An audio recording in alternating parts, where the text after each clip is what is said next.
जिस केस की आज मैं बात करने वाली हूँ वो बहुत ही ज़्यादा ट्रैजिक केस है एक लड़के के बारे में जिसका नाम था जोशुआ मैडिक्स। आज की कहानी की शुरुआत होती है वुडलैंड पार्क कोलोराडो से। ये टाउन काफ़ी पीसफुल था। यहाँ पर सिर्फ 7,000 के करीब लोग रहते थे और यहीं पर ही जोशुआ मैडिक्स का भी घर था। जोशुआ का जन्म मार्च 9, 1990 में हुआ। जोशुआ अपने पिता माइकल, अपने भाई जैकरी और अपनी 2 बहनों रूथ और केट के साथ वहाँ पर रहता था। ये फैमिली बेशक काफ़ी बड़ी थी मगर फिर भी इस फैमिली के सभी लोग काफ़ी ज़्यादा क्लोज थे एक दूसरे से। शुरुआत में तो 2 साल के लिए जोशुआ ने इस घर में ही पढ़ाई की थी। He was home schooled. मगर उसके बाद जोशुआ का एडमिशन वहीं के ही वुडलैंड पार्क हाई स्कूल में करा दिया गया। जोशुआ का इंटरेस्ट शुरू से ही म्यूज़िक में था और by the time he was in high school वो एक बहुत ही ज़्यादा टैलेंटेड गिटारिस्ट बन गया था। वो अपना ज़्यादातर समय अपने दोस्तों के साथ गिटार पर जैमिंग करते हुए बिताता था और कभी कभार वो कुछ ना कुछ राइट भी करता रहता था। जोशुआ कभी कभी तो कुछ कॉमेडी स्क्रिप्ट्स लिखता था और उनको अपने स्कूल में डिस्ट्रीब्यूट भी करता था। लाइफ काफ़ी नॉर्मल चल रही थी। जोशुआ एक हैप्पी गो लकी बच्चा था। वो बहुत ही ज़्यादा टैलेंटेड भी था मगर 2006 में जोशुआ की ज़िंदगी बदलने वाली थी।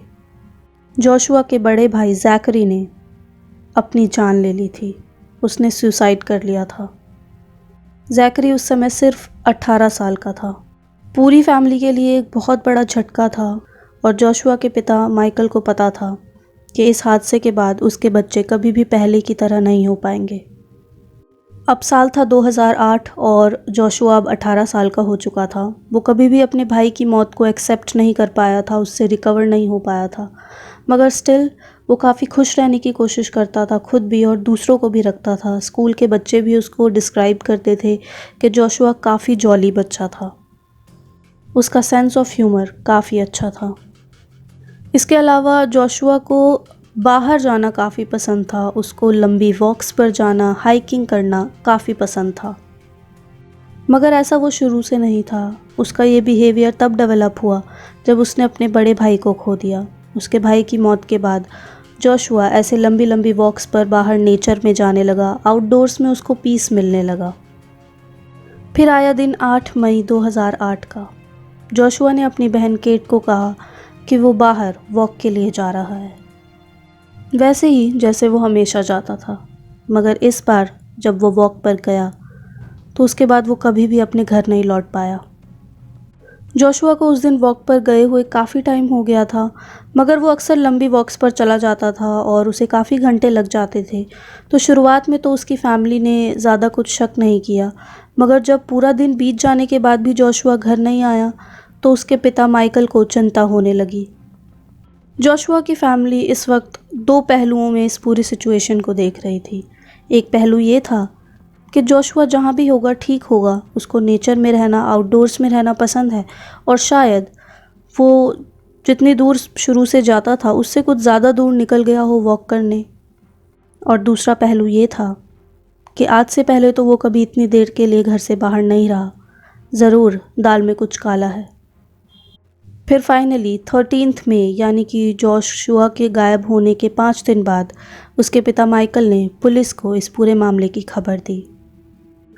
पुलिस ने पाइक नेशनल फॉरेस्ट का एक एक कोना कोना छान मारा जोशुआ की तलाश के लिए, मगर उनको कोई भी सबूत या फिर जोशुआ खुद भी कहीं भी नहीं मिला। दिन हफ्तों में बदल गए और हफ्ते महीनों में बदल गए, मगर जोशुआ का कहीं भी कोई साइन नहीं था। और जब आखिरी बार उसने अपना घर छोड़ा था उस समय उसकी आखिरी बात अपनी बहन केट से हुई थी। इसके चलते केट ने अपनी फेसबुक पर एक पोस्ट भी लिखा था कि जोशुआ 18 साल का था, तो हो सकता है कि उसने शायद ये डिसाइड कर लिया हो कि उसे अपनी नई ज़िंदगी स्टार्ट करनी है। और उसकी बड़ी बहन होने के नाते मैंने हमेशा से यही बिलीव किया है कि शायद वो अपनी नई ज़िंदगी के लिए ही घर से बाहर निकला था। मैं हमेशा ये एक्सपेक्ट करती थी कि जोशुआ एक दिन हमारे घर पर वापस आएगा अपनी बीवी और छोटे बच्चों के साथ। मैं ये भी इमेजिन करती थी कि शायद जोशुआ कहीं पर म्यूज़िक प्ले करता होगा, उसका खुद का एक बैंड होगा और वो जगह जगह टूर पर जाता होगा और वो सक्सेसफुल नॉवेल्स लिखता होगा। गाइज़, ये तो एक विशफुल थिंकिंग हो गई। अगर किसी भी फैमिली का कोई बच्चा गायब होता है तो उसके पेरेंट्स, उसके सिबलिंग्स हमेशा ऐसी ही थॉट्स रखते हैं कि शायद उसकी जान तो नहीं गई होगी, शायद वो कहीं चला ही गया होगा, और इसी उम्मीद के साथ उसकी फैमिली उसका इंतज़ार कर रही थी। और उसकी फैमिली ये भी नहीं बिलीव कर रही थी कि कोई जोशुआ के साथ कुछ गलत कर सकता है, क्योंकि वो कभी भी बुरी संगत में पड़ा ही नहीं था। उसके दोस्त काफ़ी अच्छे थे और उसके हाई स्कूल के स्टूडेंट से भी बात की गई तो वो भी बोलते थे कि जोशुआ एक ऑलराउंडर था, वो काफ़ी अच्छा लड़का था, उसकी किसी के साथ कोई भी दुश्मनी नहीं थी। अब समय बीतने के साथ साथ माइकल और फैमिली ने अपना घर तो बदल लिया, मगर फिर भी उसने अपना पुराना घर बेचा नहीं। उसको हमेशा ऐसे ही रखा, इस उम्मीद में कि शायद एक दिन उसका बेटा उस घर में वापस आएगा। अब समय आ गया था 12 अगस्त 2015 का। जोशुआ को गायब हुए 7 साल बीत चुके थे। जोशुआ की फैमिली ये एक्सेप्ट कर चुकी थी कि उनका बेटा उनको छोड़कर कहीं दूर रहने के लिए चला गया है, मगर उन्हें कुछ ऐसी न्यूज़ मिलती है जिससे उनकी पूरी थिंकिंग ही चेंज हो जाती है। एक लोकल कंस्ट्रक्शन कंपनी का मालिक चक मर्फी डिसाइड करता है कि उसे अपना पुराना कैबिन जो कि जंगल में था उसको तोड़ना है। उसके इस पुराने कैबिन में पिछले 10 साल से कोई भी नहीं गया था और चक मर्फी खुद भी वहाँ नहीं गया था। चक उस लैंड का इस्तेमाल करना चाहता था और इसलिए उसको अपने पुराने कैबिन को तोड़ना था, और उसको तोड़ना ही ठीक था क्योंकि वो जगह पूरी तरीके से सड़ चुकी थी। वहाँ पर से बहुत गंदी स्मेल आती थी, आसपास के जानवरों की वजह से वहाँ पर काफ़ी ज़्यादा गंदगी थी, और चक के पास एक ही ऑप्शन था कि उस पूरी बिल्डिंग को गिरा दिया जाए। फिर क्या था, बिल्डर्स उस कैबिन को तोड़ना शुरू कर देते हैं और फिर बारी आती है उस कैबिन की चिमनी को तोड़ने की। और जैसे ही बिल्डर्स उस चिमनी को तोड़ना शुरू करते हैं तो वो देखते हैं कि उसके अंदर किसी इंसान के रिमेन्स हैं, और वो और कोई नहीं बल्कि जोशुआ था। चक मर्फी भी उस समय वहाँ पर मौजूद था। बिल्डर्स चक को ये सारी बात बताते हैं कि कैसे चिमनी में एक यंग लड़के की बॉडी मिली है। चक उसे देखता है और सच में वहाँ पर एक लड़का एक बड़ी अजीब सी पोजीशन में चिमनी के अंदर अटका हुआ होता है। उसकी टांगें उसके सर के ऊपर गई हुई होती हैं। चिमनी के बीच में अटकी हुई जोशुआ की बॉडी इतनी ज़्यादा डिकम्पोज हो चुकी थी कि बिल्डर्स ने उस सिनेरियो को ऐसे बताया जैसे वहाँ पर कोई मम्मी हो। उसके बाद तुरंत पुलिस को कॉल कर दिया गया। पुलिस वहाँ पहुँची और इन्वेस्टिगेशन के बाद और उसके डेंटल इम्प्रिंट्स लेने के बाद ये क्लियर हो गया कि वो लाश जोशुआ की ही थी, और वो कैबिन जोशुआ के घर से सिर्फ हाफ माइल की दूरी पर था। ये न्यूज़ जैसे ही जोशुआ की फैमिली को मिली वो बिल्कुल टूट गए। जोशुआ कहीं भी दूर नहीं रह रहा था, वो म्यूज़िक नहीं बना रहा था, वो बुक्स नहीं लिख रहा था। उसकी फैमिली के लिए ये चीज़ें एक्सेप्ट करना काफ़ी मुश्किल थी। जोशुआ की तो मौत उसी दिन हो गई थी जिस दिन वो अपने घर से बाहर निकला था, अपनी बहन केट को ये बोलकर कि वो वॉक के लिए जा रहा है। जोशुआ की मौत काफ़ी लोनली और काफ़ी दर्द भरी रही उसके लिए। अब किसी इंसान की लाश 7 साल बाद ऐसी जगह से मिले तो ये बात न्यूज़ में आनी तो लाजमी थी। ये न्यूज़ कंट्री में जंगल की आग की तरह फैल गई थी, मगर ये केस जल्द ही क्लोज तो बिल्कुल नहीं होने वाला था। इस केस के काफ़ी सारे पहलू थे जो इस मौत को काफ़ी ज़्यादा कंफ्यूजिंग बना रहे थे। जोशुआ की बॉडी जब मिली तो जोशुआ के शरीर पर बस एक थर्मल शर्ट थी। शरीर के निचले हिस्से पर जोशुआ ने कुछ भी नहीं पहना हुआ था। केस के शुरुआती टाइम में जोशुआ की बहन केट ने फिर से फेसबुक पर एक पोस्ट डाला था और उसने ये लिखा था कि हो सकता है कि शायद एक 18 साल का लड़का काफ़ी ज़्यादा इंटरेस्टेड हो गया हो उस कैबिन में, और वो बस उस कैबिन को चेकआउट कर रहा हो क्योंकि वो लंबे समय से खाली ही पड़ा था, और वो चिमनी के आसपास घूम रहा हो जिस वजह से वो गलती से चिमनी में गिर गया हो और वहाँ पर उसकी मौत हो गई हो। इन्वेस्टिगेशंस के दौरान पुलिस ने हर तरीके से केस को मोड़ देने की कोशिश की।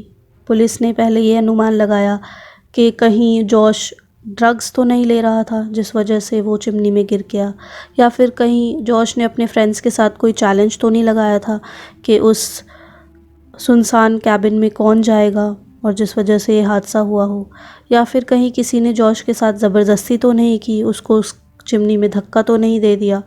मगर पुलिस को किसी भी बात के लिए कोई भी पुख्ता सबूत नहीं मिल पा रहा था। ऑटोप्सी रिपोर्ट में ये पता लगा कि जोशुआ के सिस्टम में कोई भी ड्रग नहीं था। उसके जो भी हार्ट टिश्यूज़ इस वक्त तक बचे हुए थे, उनको देखकर नहीं लग रहा था कि जोशुआ को मारा गया था। कोई भी हड्डी टूटी नहीं हुई थी, कोई भी चाकू के निशान नहीं थे, किसी भी बुलेट के होल्स नहीं थे। सवाल बहुत ज़्यादा थे मगर जवाब एक भी नहीं था। चीज़ें काफ़ी ज़्यादा कंफ्यूजिंग थी। अब कोई भी जवाब ना मिलने का रिज़ल्ट क्या हम ये निकाल सकते हैं कि जोशुआ खुद ही गया और उसने अपने बड़े भाई की तरह सुसाइड करने की कोशिश की और वो चिमनी में कूद गया। मगर ऐसा तरीका मरने के लिए कौन ही अपनाता है? इस तरीके से ज़्यादा कई हज़ारों तरीके हैं अपनी जान लेने के लिए। ऐसी स्लो डेथ और लोनली डेथ कोई क्यों ही चाहेगा अपने लिए? रिपोर्ट्स के हिसाब से ये पता लगा कि जोशुआ की मौत काफ़ी लंबे समय के बाद हुई। उस चिमनी में गिरने के बाद उसको हाइपोथर्मिया हुआ था। वो काफ़ी देर तक पेन में ज़रूर रहा होगा और उसने अगर चिल्लाने की या किसी को बुलाने की कोशिश की होगी तो किसी ने नहीं सुना होगा, क्योंकि ये एक बड़ी सुनसान सी जगह में कैबिन बना हुआ था। तो उसकी डेथ काफ़ी ज़्यादा पेनफुल और स्लो थी। बहरहाल पुलिस ने इस केस को क्लोज़ करने के बारे में सोचा और जोशुआ की डेथ को उन्होंने एक्सीडेंटल प्रूव कर दिया। उन्होंने बस ये कह दिया कि जो भी डेथ हुई है जोशुआ की, वो एक एक्सीडेंट के अलावा और कुछ भी नहीं है। लेकिन उस कैबिन का ओनर चक मर्फी इस पूरे सिनेरियो से कहीं तक भी अग्री नहीं कर रहा था। साल 2005 में जब चक मर्फी ने अपने पेरेंट्स से वो कैबिन, वो प्रॉपर्टी अपने अंडर ली, उसके बाद उसने चिमनी के ऊपर बड़े बड़े लकड़ी के फट्टे लगवाए थे। और ये जोशुआ की डेथ से 3 साल पहले की बात है।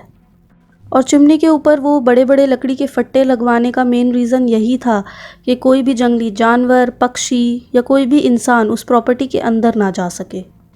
चक मर्फी ने बताया कि वहाँ पर लकड़ी और स्टील का मैंने काफ़ी मज़बूत काम करा रखा था और बहुत मुश्किल था ये अज्यूम करना कि कोई इंसान वहाँ पर गया और उसने इतना सारा स्टील और लकड़ी वहाँ से हटाया और वो चिमनी में कूद गया।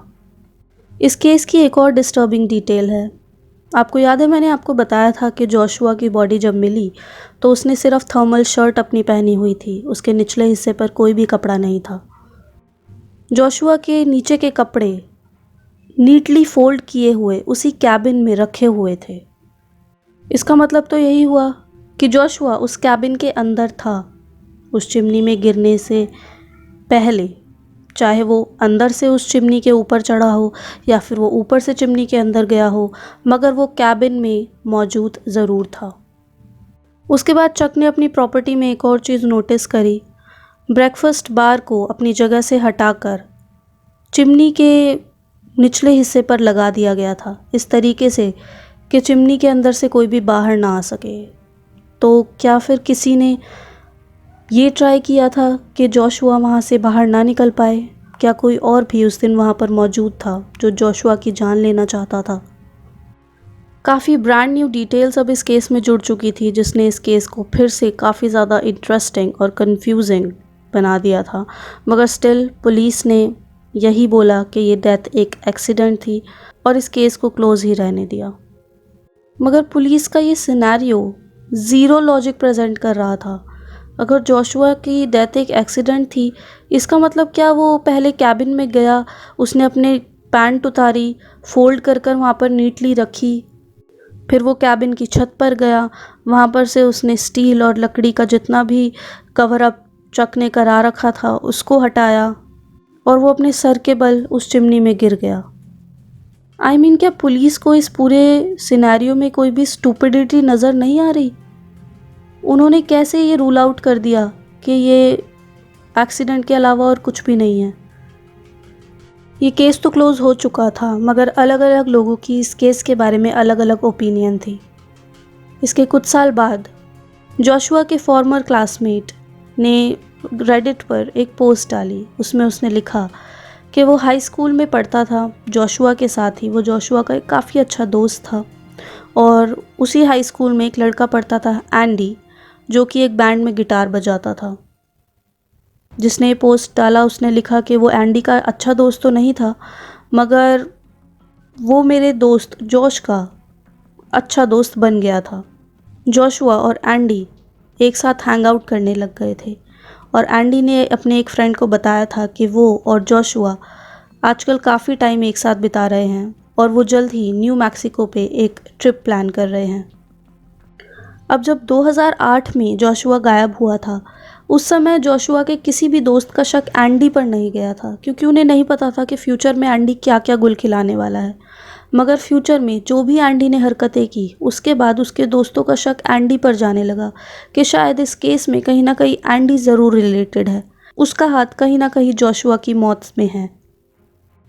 जैसा कि मैंने आपको बताया, एंडी और जोशुआ एक साथ हाई स्कूल में जाते थे और उसके कुछ समय बाद तो वो एक साथ हैंग आउट भी करने लग गए थे और एक साथ जाम भी करते थे वो गिटार पे। अब जोशुआ तो कभी भी जैसा उन्होंने प्लान करा था कि वो न्यू मैक्सिको जाएंगे, वहाँ नहीं जा पाया, मगर एंडी वहाँ पर गया। फिर मई 2009 में एंडी ने एक दोस्त बनाया, जेम्स, एक बार में। और उसके बाद उसने एक रात जेम्स को बोला कि क्या वो उसके घर पर उस रात के लिए आ सकता है। जेम्स के साथ उसका एक और दोस्त था जो कि व्हील चेयर पर था, वो डिसेबल्ड था। जब वो लोग जेम्स के घर पहुंचे तो जेम्स शावर लेने चला गया, मगर शावर लेने के बाद जब जेम्स बाहर आया तो उसने देखा कि उसका डिसेबल्ड फ्रेंड जो व्हील चेयर पर था वो मर चुका है, उसको चाकू लग चुका है। और वहाँ पर एंडी भी नहीं था, एंडी वहाँ से गायब था और उसका दोस्त वहाँ पर मरा हुआ पड़ा था। उसके बाद एंडी न्यू मैक्सिको से भाग गया और टेक्सास में आ गया। वो वहाँ पर लोगों के घरों के बाहर जाता था, उनके डोर्स को नॉक करता था और उनसे खाना या पानी मांगता था। अब टेक्सास के ह्यूस्टन में ही एक आदमी एक दिन अपने घर में घुसता है, अपने लिविंग रूम में एंटर करता है और वो देखता है कि वहाँ पर जेम्स बैठा हुआ है। जो आदमी अपने घर में घुसता है उसकी 15 साल का लड़का और 17 साल की लड़की भी घर में मौजूद थे। वो आदमी किसी अनजान आदमी को देखकर घबरा गया और उसने पुलिस को इस मामले की खबर कर दी। उसके बाद जब पुलिस ने एंडी के फिंगरप्रिंट्स लिए तो वो न्यू मैक्सिको वाले क्राइम सीन के साथ मैच हो गए, जहाँ पर उस डिसेबल्ड आदमी को चाकू मारकर मार दिया गया था। इसके बाद ये प्रूफ हो गया कि एंडी ने ही उस डिसेबल्ड आदमी की जान ली थी। और इसके बाद एंडी ने एक और मर्डर के लिए कन्फेस किया कि उसने न्यू मैक्सिको में एक औरत की भी जान ली थी, मगर पुलिस की नज़रों में कोई और ही उस औरत के कत्ल का सस्पेक्ट था। इसलिए पुलिस ने एंडी को इस केस से ड्रॉप कर दिया। कोई आदमी खुद एक्सेप्ट कर रहा है कि उसने कोई मर्डर किया है और पुलिस उस फैक्ट को पूरी तरीके से इग्नोर कर रही है। अगेन पुलिस की ये स्टोरी भी बिल्कुल मेरे लॉजिक से बाहर है। बहरहाल एंडी ने उस डिसेबल्ड आदमी के मर्डर के चलते कुछ साल प्रिजन में बिताए। फिर साल 2012 में एंडी को फिर से अरेस्ट कर लिया गया और इस बार उस पर 7 अलग अलग तरीके के चार्जेस लगे थे। उसने पुलिस ऑफिसर पर भी असॉल्ट किया था। इसके बाद उसको 2 बार फिर से कुछ क्राइम्स के चलते जेल हुई। गाइज, मैंने आपको एंडी का थोड़ा सा बैकग्राउंड दिया, इसलिए दिया बिकॉज जोशुआ के दोस्त एंडी को सस्पेक्ट मान रहे थे इस केस का। Let's return to Joshua's case now. So Joshua disappear हुआ था ईयर 2008 में और वो वही समय था जब उसको कुछ ही दिन हुए थे एंडी से मिले हुए और वो एंडी के साथ म्यूज़िक प्ले कर रहा था। जोशुआ ने अपनी सिस्टर को भी 8 मई 2008 को बोला था कि वो एक वॉक के लिए जा रहा है, जिसका सीधा सीधा मतलब ये था कि वो उस दिन घर वापस लौट के आने वाला था। एक वॉक का मतलब तो यही होता है। उसके बाद उसकी ऑटोप्सी रिपोर्ट से पता लगा कि उसकी बॉडी पर किसी भी ट्रॉमा के निशान नहीं थे, कोई भी नाइफ मार्क्स नहीं थे, बुलेट होल्स नहीं थे, मगर ये कहीं भी नहीं लिखा था कि जोशुआ की मौत गला घुटने की वजह से नहीं हुई है। सो ये पॉसिबिलिटी थी कि जोशुआ का गला किसी ने घोटा हो और उसके बाद उसे चिमनी में धक्का दिया हो। और फिर एक और डिटेल जो बार बार इस केस में चीज़ों को काफ़ी उलझा रही थी कि जोशुआ ने सिर्फ ऊपर के कपड़े पहने हुए थे, उसके शरीर पर नीचे के कपड़े मौजूद नहीं थे। तो क्या ये एक सेक्स क्राइम था? क्या कोई जोशुआ को ह्यूमिलिएट करना चाह रहा था? पॉसिबिलिटी ये भी थी कि जोशुआ को चिमनी में धक्का देने के बाद किलर ने ब्रेकफास्ट बार किचन की वॉल पर से उखाड़ा और उसको चिमनी के निचले हिस्से पर लगा दिया ताकि जोशुआ वहाँ से बाहर ना आ सके। अब इस केस को लेकर काफ़ी लोग फ्रस्ट्रेटेड हैं। काफ़ी लोग यही मानते हैं कि जोशुआ की मौत एंडी की वजह से हुई है, एंडी ही किलर है, और वो इस बात से फ्रस्ट्रेटेड है कि पुलिस इस केस को रीओपन क्यों नहीं कर रही है। एक यूज़र ने रेडिट पर लिखा कि ये बियॉन्ड फ्रस्ट्रेटिंग है। उसे पता है कि एंडी ही किलर है और उसने एक औरत का भी मर्डर किया है और उसके लिए कोई और जेल में टाइम सर्व कर रहा है, बल्कि एंडी ने खुद पुलिस के सामने कबूला है कि उसने उस औरत का मर्डर किया है। सो उस यूज़र ने लिखा कि जितना भी वो एंडी के बारे में जानता है और जितनी भी उसकी नॉलेज है, उसको और गुस्सा आता जाता है, स्पेशली पुलिस के रवैये पे सारे केसेस को लेकर। लकीली एंडी इस वक्त जेल में ही अपना समय काट रहा है, मगर अनफॉर्चुनेटली उस पर जोशुआ की मौत का कोई भी इल्ज़ाम नहीं है। इस पॉइंट पे ऐसा लगता है गाइस कि जोशुआ की फैमिली को कभी भी अपने सवालों के जवाब नहीं मिलेंगे। और सबसे बड़ा दुख तो माइकल के लिए है। उस पिता ने अपने दोनों बेटों को 18 साल की उम्र में खो दिया और उसके दूसरे बेटे जोशुआ के लिए तो कोई भी जस्टिस उसे सिस्टम से नहीं मिल पाया। आज हम जोशुआ को सिर्फ याद कर सकते हैं एज अ फन, क्रिएटिव और a talented guy he was. So guys, यही था एक truly upsetting case Joshua Madix के बारे में। आप इस केस के बारे में क्या सोचते हैं? क्या ये एक्सीडेंटल डेथ थी? क्या ये सुसाइड था? या फिर एंडी ही इस केस का ज़िम्मेदार था? अपनी राय मुझे कमेंट्स में ज़रूर बताइएगा। मैं मिलूँगी आपसे अपनी अगली वीडियो में एक नई क्राइम स्टोरी के साथ। Until then, signing off.